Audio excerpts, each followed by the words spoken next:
Welcome to Rebecca Sounds Reveille. We got a treat for you today, I've got to tell you, because with us is a motivational speaker, an author, a founder of Work Boot Recycling Program. Wait till you hear this. She is a co-host of Women Road Warriors, even more. And for those of you who celebrate women in history all the time, this is someone that you have got to meet. She holds a nursing diploma as well in surgical, medical, geriatric units that she worked in for probably over 13 years.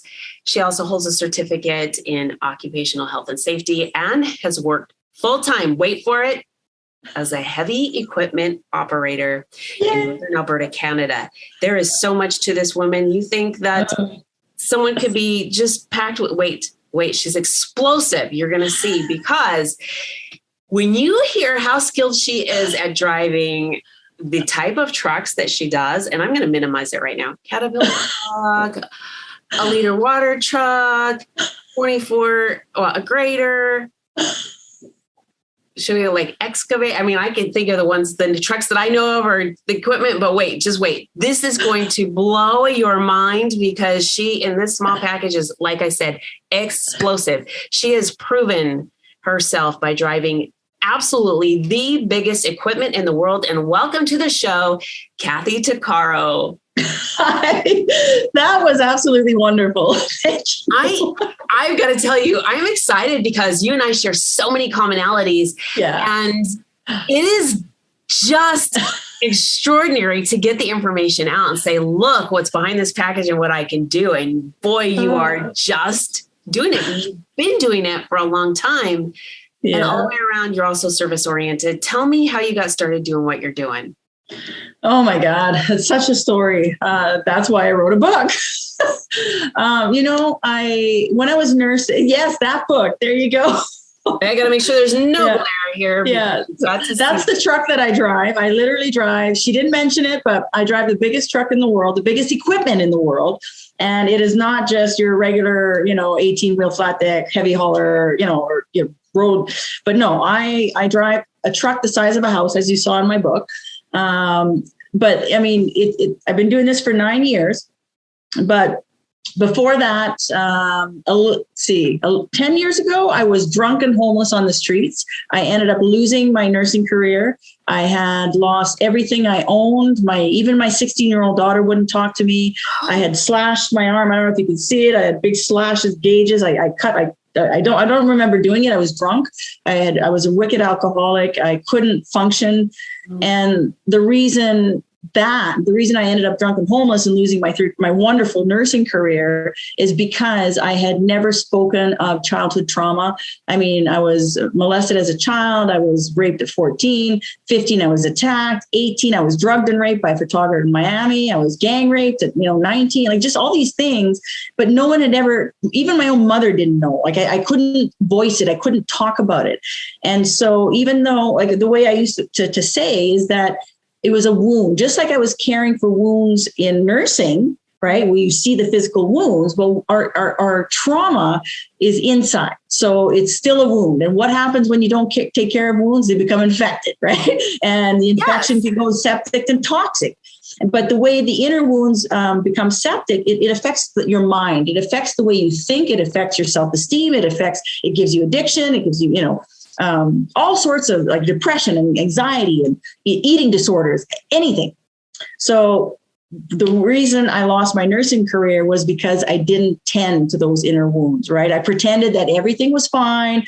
I'm a nurse. I got this great career. Life is fantastic. When in reality, it wasn't, because I was living, during 7.5 years of incredible domestic violence, but nobody at work knew that either, because I was really good at smiling and saying, I'm good, I'm tough. When in reality, I'm a mess. I'm a complete disaster. Nobody knew. It was so bad that I was living in and out of women's shelters and still nursing at the same time, Oh, it's easy. It's really easy at that time for me to take care of everybody else and not take care of me. I mean, I'm working 16-hour days, 16-hour days. I was working 2 jobs just because I didn't want to go home. It was so violent and so awful at home, but I didn't have the tools to help myself because I was a mess from not dealing with anything. Right. Sorry, go. No, I'm just thinking about how much spot on the things that you're saying, that there are so many people who are not only watching, but listening and identify exactly 100% with what you're saying, because this face, I know, right? Said these internal traumas, these injuries, and yet they're not addressed. The wounds aren't, you don't go to the hospital like you do if you slice this or break this. And the stigma behind when you go to get help for something that's going on internally keeps people away. And the thing is that people are almost groomed into portraying that they live behind a white picket fence. They have the house, the kids, the cars, the dog, whatever. But in reality, it's freaking chaos, right? It's so true. It is. But socially, they're like, oh, no, I'm fine. I'm good. I'm driving. In reality, they're a mess. And they don't want to show that they're not okay in telling people that they're not okay, And so that's what that illusion, that mass illusion that society lives under. And that's what I'm trying to break free through all that I do, is that just be real, say it. If something's not going, then talk about it. Have that voice. Don't keep things secret inside, because it becomes toxic and it really will affect everything that you do, the decisions that you make, the people that you surround yourself. The toxicity and the negativity will only bring you down. It'll keep you a prisoner in your own mind. So I'm telling people to break free from that. And the only way to do that is to be honest with yourself, right? And look at yourself and say, okay, you know what? This is just an illusion. I am not really that well. So maybe it's time that I start looking at myself and breaking down whatever patterns or habits that you have with that. But one of the biggest things is that people are so entrapped, is a good word, in the comfort zone or the lifestyle that they wish, that they want, that breaking free of that is going to require, they're going to have financial problems. It's going to be hard. They're looking at themselves. They're looking at certain things that they don't want to remember. Well, you know what? If you want change, you got to make the effort. You got to break through that. Right? Change is not going to happen overnight, number one. And number two, you have to be willing and able to surrender that maybe you do need some help, and it's okay to get help. Doesn't matter what job title that you have. If you're a CEO, a CFO, whatever it is that you do in life, you're still human. Life is hard, especially nowadays, and it's okay to say that you're not okay. Go get the mental health. There's so many mental health resources out there. Like, why not? And most of them are free, especially since COVID. Yeah, absolutely. And here's what I think. If you have recognized that there's something going on within you, now you're accountable. Because if you don't know, you can't quite be as accountable. But the minute you know, and most of us do, and we know, and we use a lot of reasons. I don't necessarily excuses. But we have a lot of reasons for why we don't act on something, or why we don't we leave an unhealthy relationship or an unhealthy situation. And it can be an unhealthy relationship with your spouse, boyfriend, girlfriend, parents, whatever it is, coworkers, an employer. We know something's wrong. And it's our responsibility to say, if I want my life to change, I can't wait for the other people in that environment to change, or for things that will cause that environment to change. You have to make the decision and know, there's going to be a little bit of a challenge along the way, because I've got to find resources that's going to address the comfort zone, like you said, that I have now, and so that I can get where I'm going. Maybe it's interesting that you say that, because I waited until I was 40. I was looking for someone to save me from myself. I didn't know how to go about it. And so I wanted someone to pick me up and, bring me somewhere and do it for me. And the way it worked out for me is that I pushed, I kept plodding on. I know I'm tired. I know I'm not well. I know I need help. I need that paycheck. What are you going to do? Right. I'm drinking regularly. So that just does not help in the terms of depression wise. It just makes it worse. So the way I'm going to call it, the way God worked in my life is that I kept pushing until the one day when I had my burnout at 40, I was working on the medical unit. I show up at work for night shift and I'm tired, and I know I'm tired, and my brain is foggy, not just from the alcohol intake, but just from just life, and so tired. And I get to work and I got 10 people on my sheet, 10 patients to look at, to take care of. And I couldn't see the words. I couldn't read the sheet. And I knew that was it. I was done, right? It was like all mumble jumble on the sheet. And I'm like, okay, I'm done. So I quit my job and I went from the medical unit down to the psychiatric unit at the hospital where I work. Okay. And in between the two units, I lost my mind. It's like 40 years of repressed trauma and pain and misery. It just came shooting out like a geyser. And I lost it. So I running down the hall. I made it down to the psych unit, which is locked, right? And I'm pounding on the doors like, let me in. Yeah, I could see them through the window. They're actually calling security. Get her out, oh. Right?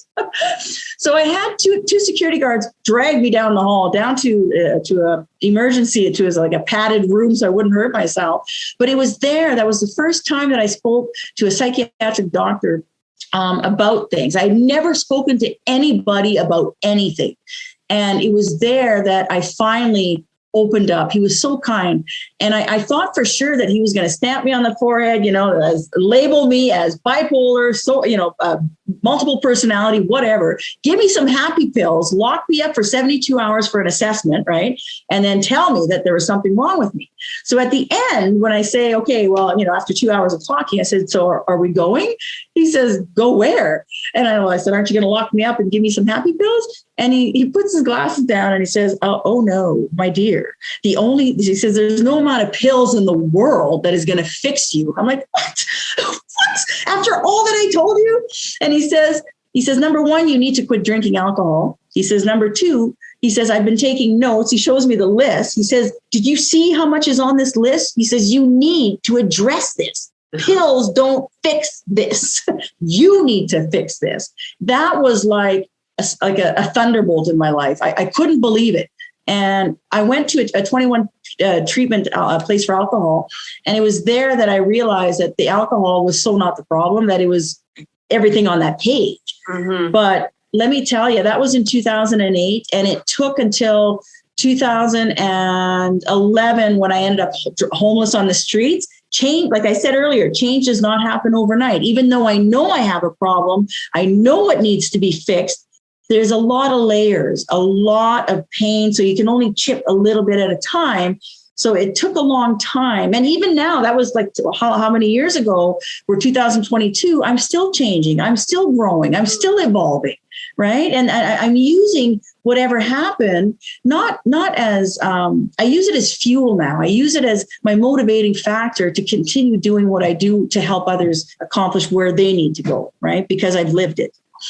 I want to jump back for a minute to the time at the psychiatrist, because this, I think, is something that those that are watching and listening really, if they were to take something away, this would be the point where I would say, you've got to pay attention right here, because the biggest challenge for a lot of people in understanding about sharing what's going on or seeking tools, resources, or a confidant is the fear of what is going to happen if I tell you that this is going on with me. Are they going to lock me up?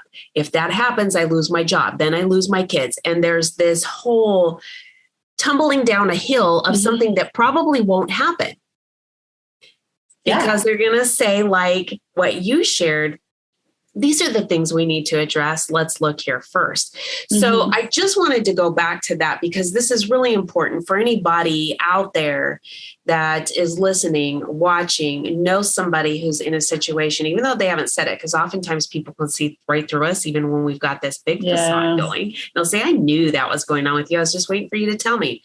But that is something, that fear, if we can just take a peek at that fear and say, okay, that more than likely won't happen. In the event that it were, this is where I'm at. I really need to make a change.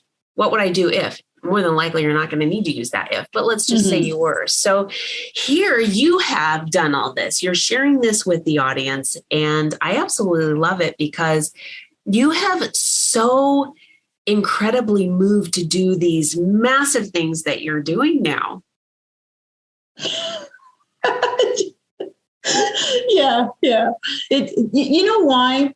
It's because I'll tell you something. When I went from Toothless Joe, when I was drunk and homeless, and I've always known there's something bigger inside me. There's a purpose, and being drunk and homeless on the street, standing beside a guy named Toothless Joe was not it. That's not it. Right? I know, I don't know how to get there, but all I know is this isn't it. Right? So I made a decision, even though I had nothing. I had been robbed. I had no identification. I literally only had the clothes on my back. And I'm looking at this guy and he's going, this is the life, live it, love it. Oh my God. Like he slapped me on the back, and it was like a God smack, because decades of depression and just, hardships, it went crumbling down. And I'm looking at my surroundings. I'm like, what did you just say? I said, this, not my life. And I even stomped my foot. I said, this is not my life. My story is not going to end standing here looking at you, right? So I turned around and I went to detox. I found a women's center where you live there for a year and you learn about anger management, self-esteem, boundaries, women, boundaries. My God. Codependency, huge. I had to ask the counselor, what does that mean? I don't even know what that, I had to figure it out. I had to take a 12-week sexual assault recovery course twice. Because like I was saying, so many layers. But in saying all that, I knew I couldn't remain a nurse because it's too caring and too caregiving. And I needed something where I could just take care of me. I mean, how do you change careers when you're, I was 42 at the time? Like, how do you do that? All I know is nursing. I ended up having to go to a career planning workshop to figure out what I wanted to be when I grew up, 42. And, shocking to me, after 3 days of aptitudes personalities, the lady said, you're geared for a heavy equipment operator. I laughed so hard, Rebecca, I just about fell off my chair. I'm like, huh? You didn't expect that at all. No, I'm like, are you kidding me? I'm looking at this woman, the instructor. I said, I'm 42. I'm a woman. I don't even like equipment. I'm not mechanically inclined. And in my opinion, it's a man's job. I said, your test is wrong, right? I push it back. She looks at me, puts her glasses down, puts one hand on her hip and says, if only you'd believe in yourself a little bit, missy, you'd see the test is right. She gives it back. She put on a 10-minute video of Les Brown. It's possible. For those that don't know who Les Brown is, biggest motivational speaker in the world. So she puts on a video from him. It's possible. And I went from sitting like this with my arms crossed. This is bullshit. I just wasted 3 days, to actually opening myself to the possibility that, you know what? I'm a good driver. I could drive a truck. I had no idea these trucks existed, but, I said I could drive a truck. So she sent me to a nonprofit organization called Women Building Futures, where women get into the non-traditional trades sponsored by companies. The day, my luck, the day I walked in was the day that Imperial Oil happened to be there sponsoring 16 women to take this 12-week course. 170 women applied. Why would they pick me? Because I had nothing left to lose. I had already lost it all. I made sure they picked me. I mean, I went above and beyond to jump through their hoops and do what they wanted me to do. Well, even though that was 9 years ago, I mean, I did the course. Out of the 16, they hired 11. I got hired. It's great. It's a fabulous job. Ladies, if you're looking for a career, try it. It'll change you. It pays well. It does wonders for your self-esteem. It's challenging and all that. But even though I have that as a job, it's just a job. My purpose in life, like I was saying, back standing there with Toothless Joe, it's not to operate heavy equipment. It is the time given to me, the finances that this job provides, the time that I have, because I work 2 weeks on, get 2 weeks off. Well, 2 weeks for a recovering alcoholic is a long time. So I decided to use that time to write. I wrote the book. I do workshops. I travel. I work. I go everywhere in any city that I'm at. I find the women's shelters. I find recovery homes. I find juvenile homes. I find youth groups, and I go there for free just to say, "Hey, man, this is my life. If I can change, if I can get off the streets, if I can figure it out, deal with my trauma and flip that switch in my mindset that I freaking rock, that I'm not a piece of crap. I'm not all the lies that have been fed into me since childhood, that I'm so not that you can too. Right. And if I can inspire people that way, then I think that is my purpose. It helps me sleep at night that I've changed one person's life. Right. So with all of the places that you go, all of them. Yeah. Which is a lot. Yeah, it is a lot. Yeah. Because there's so many different levels it really is. of where people are at in addressing different types of trauma. Yeah. Let me ask you, out of all of them, have you found a common theme of how people feel about themselves? Like, I didn't realize I had a purpose or something else. I mean, is there anything that you find that just it kind of resonates with a lot of people who have faced this? And even though they're in different layers of situations, whether it's juvenile or women's or whatever. I think because I've spoken to, I'm going to say thousands and thousands of people all over the world to date. And the common denominator really is childhood trauma that has been unaddressed. Childhood, people think that sometimes the violence is the key to low self-esteem, being physically attacked. It's not so much that, it's the words, hearing as a child. Like, I grew up with, you're stupid, you're useless, you'll never amount to nothing. Look at you. You pollute the air. You pollute the air. You do everything you do is wrong. And so it was really difficult for me to get rid of that in my mind. So growing up with thinking that I'm worthless, what it does, it gravitates you to people who feed off that, Oh, that makes sense. Yeah. The predators, predators pick up on that. Advantage of you. And I think the predator is a much stronger and more potent word for this, because that's exactly what it is.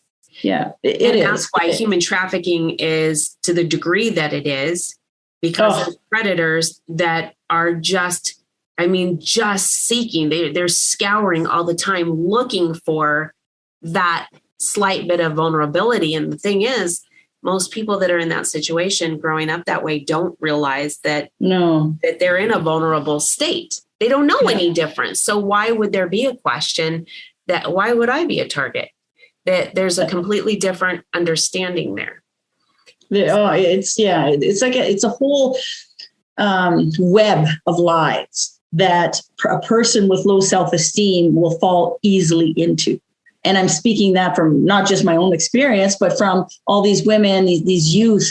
I'm not just saying women, because I talk to a lot of guys too. And, absolutely. 100% I agree on this. Oh yeah. And speaking of that, even guys at work. When I was, let me bring this up. When my book first came out, I was 3 days right before it was about to come out. I was like, oh my gosh. Yeah. Shall do my teeth. I had to go in front of my crew because I'm thinking, oh my God, nobody at work knows anything about me. All they know is that I was a nurse and that I'm happy and that life is good. They know nothing about my life. So that really, it bothered me to I was up for 3 days with anxiety and just like, oh my God, like, am I going to get fired? Like, am I going to have this stigma attached to me at work? Because these are tough, heavy equipment operators that, that it's not like I'm speaking at a women's shelter. It's different. Yes. So I said, on the third day, I figured out, you know what, this is crap. Don't tell me that these guys don't have problems, that they don't have, suicide in the family, cancer, maybe they've been sexually abused as a kid. You don't know, right? So they're putting on that same image that I did when I was nursing, that they're tough and they're this and they're that, when in reality, they're not. So what I did is I went in front of my crew before the book came out, and I had this image on 2 screens because we have a big area. I said, you see that book? I said, it's not about mining. It has nothing to do about mining. And so I proceeded to say, I said, this happened, and this happened. I'm not asking you to buy the book. What I'm asking you is that if you know someone who's hurting, whose one sentence in that book might change their life, I'm asking you to pay it forward. right? You don't need to know all the details. Well, because I did that, oh my gosh, because I had the courage to do that. Let me rephrase that. The courage. Yes. I've had people all over the company from different sites, from different departments reach out to me and say, hey, I have 2 daughters at home. They're really struggling, or my sister is a mess, or my mother, or my brother, he's suicidal. Can you?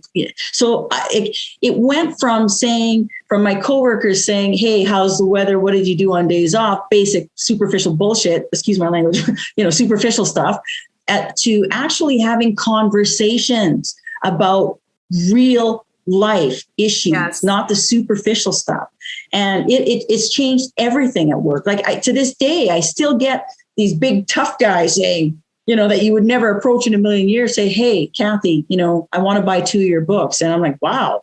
Right. And so that's the whole baseline of what I do, is to start conversations that you don't have to be superficial. When I go speak for large companies like Caterpillar or Fitting, these are corporate corporations. Well, these are all executives, right? And here I am. They got all these titles, which I kind of joke about, CEO, CFO, and here's me, HEO, heavy equipment operator. I'm at the bottom of the pole, but people, even though you have a big job title, you're still human. You still have life problems. I want to share that too, because I've worked with victims for many, many, many years now, well over 20 years. And some of the ones when I first were working with people were kind of surprising, because they would be doctors who were the aggressor. Yeah. They were abusing their wife and their children.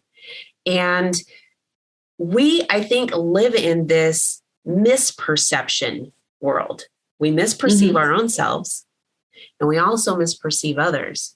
We think that what we see is exactly how it appears, and that is not the case. And most of us should think about that too, because what is going on in your world, I'm going to ask you, you don't have to answer this, not for you, Kathy, but those watching and listening, what's going on in your world that you don't share with others?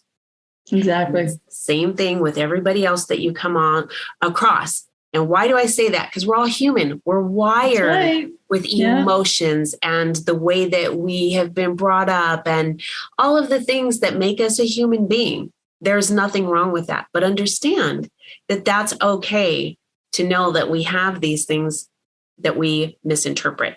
And that's exactly what's exciting about the things that you just shared.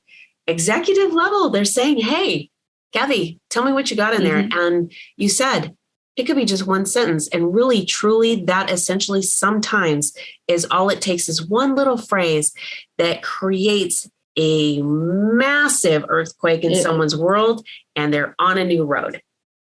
If I were at home in Cochrane in Canada, in my office, I created the wall of love, and it's gifts, it's text messages, it's letters, it's notes written on napkins, it's little things that people give to me. And I put it on my wall as a reminder on days that I'm struggling. Am I making a difference? Should I continue? Like, what am I doing? Because I still struggle. And I look at that wall and I look at the worldwide impact that I've had. That is my motivation, right? Because like I said, that one sentence that will change, and I have the text to prove it, and I still get them. I get the emails, I get, the messages on Facebook, on all sorts of social media. Oh my God, Kathy, you did this and this and this. That is my motivation, right? And that tells me that what I'm doing is the right thing to do. So in addition to being able to share your journey through writing, as well as going out and helping people when you go give your motivational speaking, you drop in and talk to people at shelter, these places all over throughout your journey. There's another way that you do you, and that is on the radio. Oh, yes. I am now a co-host for Women Road Warriors, based out of TNC Live Radio from Houston, Texas. My co-host, Shelly Johnson, she's spectacular. And yours truly, yourself, was a guest on our show. Yes. That's how we met. It was incredible being on there with both of you. Wasn't it nice? It was just, oh my gosh. This came about because she interviewed me for her show last year and thought I was so vibrant and had so much value to what I said. She emailed me after. She says, hey, I was thinking about creating a show specifically for, women. Would you want to be my co-host? I'm like, what? Really? I'm like, yeah. Never say no to an opportunity. So yeah. And so now we've just 2 weeks ago, we interviewed Valerie Bertinelli. Eddie. I know. She just sent me a case of her books. I got them almost yesterday before I flew home, of her book called Enough Already. So most of them, there's about 20 books. I'm going to be distributing them to certain women that really, really struggle because her book is titled Enough Already. Yeah, and she signed them all. Mm-hmm. She has an incredible story. Hers is incredible. Yeah, what an honor. I mean, if only Toothless Joe could see me now. Seriously, though, because what you're doing and you are inspiring those who may not have shared some things, or it has only been in a limited circle, to actually start getting that out and making a difference for other people. And the more of us that do this, the better impacts that we have and the chance to change lives in such a healthy way. And I love the fact that you are on the program that you are, on the station that you are, and it's addressing women. And women, when you think about it, road warriors, I mean, these are women in a men's field more than likely. And I found it appealing because I was a truck driver and a mechanic in the Marine Corps, and that is unique for we're in such a small, whatever, part of the world. But nonetheless, the impact is absolutely huge because women that are taking on these jobs know that they can get out and, just smash at something. Mm-hmm. Hey, I've got something to say and I'm going to share this with you. And it's not in a rude way. It's just in a way that is so they can reach men in some ways that others can't, just simply because of the field of the work. We're in this field. We work side by side. So I can talk to you. They know you're pulling your weight. They feel you can trust you. You're not going to, think bad of them or whatever the case. And they will open up to you just like they've done for you. And that's incredible. And I love what's going on. Plus all of the education and the guests that you have on are absolutely informative. And it's just, they are. Mm-hmm. Yeah, I'm so blessed. I'm so blessed. And it's fun. I mean, who knew that I'd be good at it? Well, you love it, though. You have a passion for it. That's what makes you not only good, but great at what you're doing. And you are.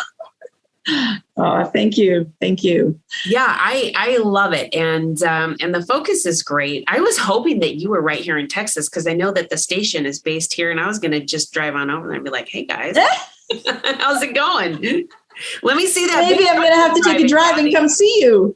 Yeah. Let me see that big truck you're driving, Kathy. I want to see that. Oh, I know. It's something else. I'm a bobblehead now. You know what? Do you have one of you? I do. I do. I'd have to get up and go get it. Okay, so next time we'll save that for the next show. Okay. Because I want to see this, and I got to talk to you. I got to talk to you off air about this because this one. Okay. Oh, hang on. Look at this. Are you ready? I'm ready. Ta-da! I love that. See, they're real look-alike, and it's got my little truck. It's got kapow, which I Kathy Power, my kapow.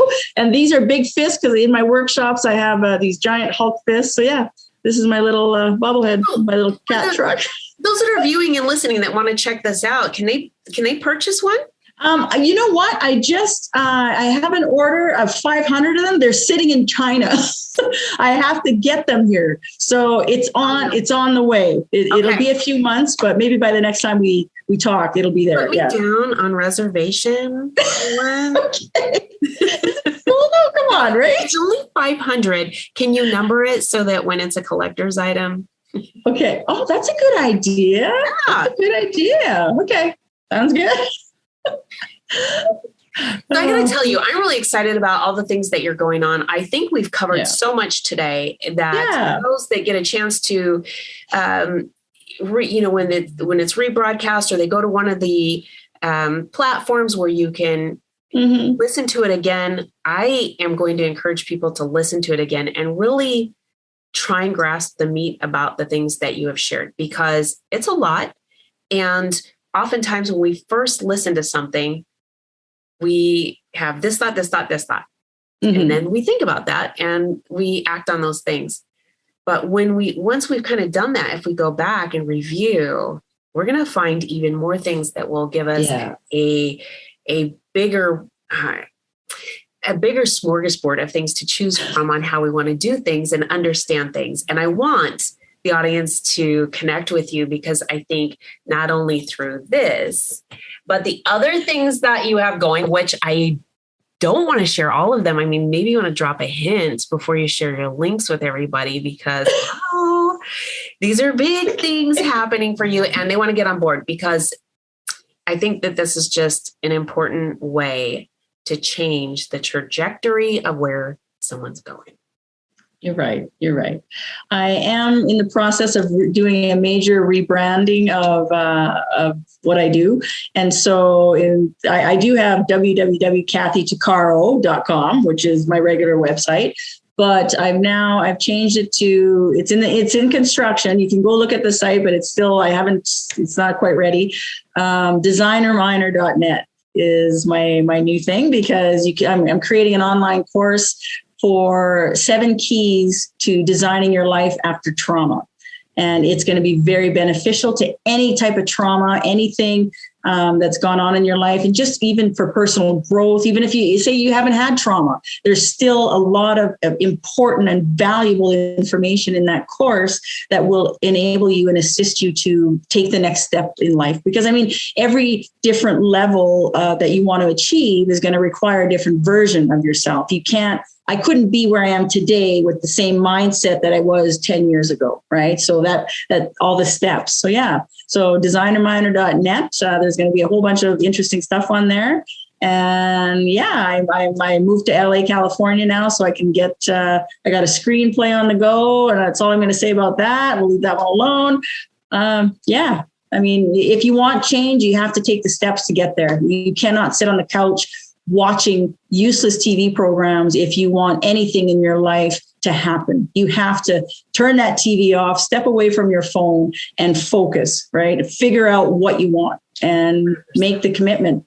That's it, right? Because if you wait for someone to do it for you, you're going to wait forever, right?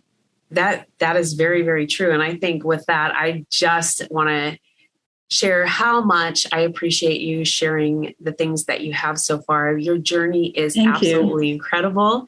And I thank you for dedicating your focus on helping others. That too you're welcome. Is so, I can't even really articulate how much joy that brings me. Good. The bottom line really in anything, in any goal or vision or dream that you have, is that you have to believe in the person you want to become. You have to like in my case, I had to unlearn everything that was ever put in my brain since childhood. I had to relearn who Kathy really was. But the hardest part about it was accepting how freaking awesome I am. And I'm not saying that in an egotistical way. I'm just saying accepting that, you know what, I got some incredible qualities, and I'm not going to let anybody else's opinion squish that, because it doesn't matter what you think, right? It's what I think. Exactly. Right? That is exactly. Yeah. Oh, thank you so much for being with us today. It's been so nice. Thank you for having me as a guest. I just love this. I know you're going to be making changes just from this alone, and you're doing it every day. So thank you. I'll talk to you soon. We'll do this again. Oh my gosh. Yes. And so for those that are in the audience wondering, hey, when is Kathy coming back on? It's not going to be that long, actually. So just pay attention to that. Go to www.kmtuccaro.com and designerminor.com. Both of those things you are going to want to check out. Stay on top of what Kathy's doing. As she said, she's got screenplay. She's got a course coming out. There's more. And these are all things that are going to help you develop. Oh, I have a children's book. I forgot. I Wait, there's more. This book is in 5 languages, by the way: English, Spanish, Portuguese, French, and now Hindi. It's just coming out in Hindi. And my children's book is in 5 languages as well. This is fabulous. This is totally fabulous. I'm super excited about this. I hope all of you who've had a chance to get to know Kathy a little bit today are feeling the same excitement as I am. And I'm number 1 on the bauble and the doll list here. If any of you think you're going to go first, no, you can go behind me. But remember, she's only got 5 number 1. Deal. I just want to thank you again, Kathy. I want to thank all of you for tuning into another episode of Rebecca Sounds Reveille. Make sure that you talk to and pass the information along about what we talked to today. Let others know about the show. Let them hear what Kathy's had to say. Know that we're here to support your journey. And I want to leave you with this thought. Be who you are supposed to become, as Kathy said just a minute ago. Thanks for tuning in. Make sure that you get this out to your friends, family, everybody you know on social media. Everybody you don't. Thanks for tuning in. Bye.